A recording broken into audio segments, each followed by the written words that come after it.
Վերականգնումը հեշտ չէ մարդու համար, բայց Աստծո համար անհնարին բան չկա։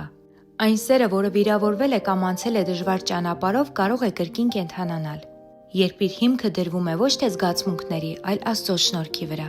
Աստվածաշունչը ասում է. Աստծո համար անհնարին բան չկա։ Այս խոսքը հույս է տալիս յուրաքանչյուր ընտանիքի։ Վերականգնումը սկսվում է խոնարհ սրտից, երբ մարդը ընդունում է իր սխալը եւ դրանք բերում Աստծո առաջ, նրա շնորհքը սկսում է գործել։ Աստված խոնարհներին շնորհք է տալիս։ Այդ շնորհքն է, որ օգնում է ներել, համբերել եւ նորից վստահել։ Սերը պարզապես զգացմունք չէ, այլ ամենօրյա ընտրություն։ Աստվածաշունչը սովորեցնում է. սերը համբերատար է, սերը բարի է, ամեն ինչի դիմանում է։ Երբ այս սերն է առաջնորդում ընտանիքը, վերքերը կամաց բուժվում են։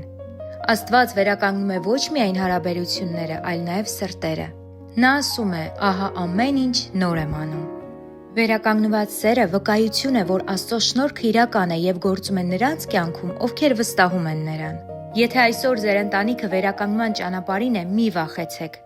Աստված կարող է կոտրվածը նորոգել։ Այն սերը, որը հանձնված է նրա ձեռքերին, չի կորչում։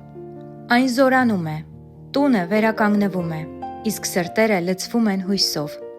Եվ մի բան հիշեք, եթե ձեր սրտում հավատաք, ապա մի օր Տերը կդարձնի ձեզ այն ընտանիքը, որը շատերին օրինակ կծառայի։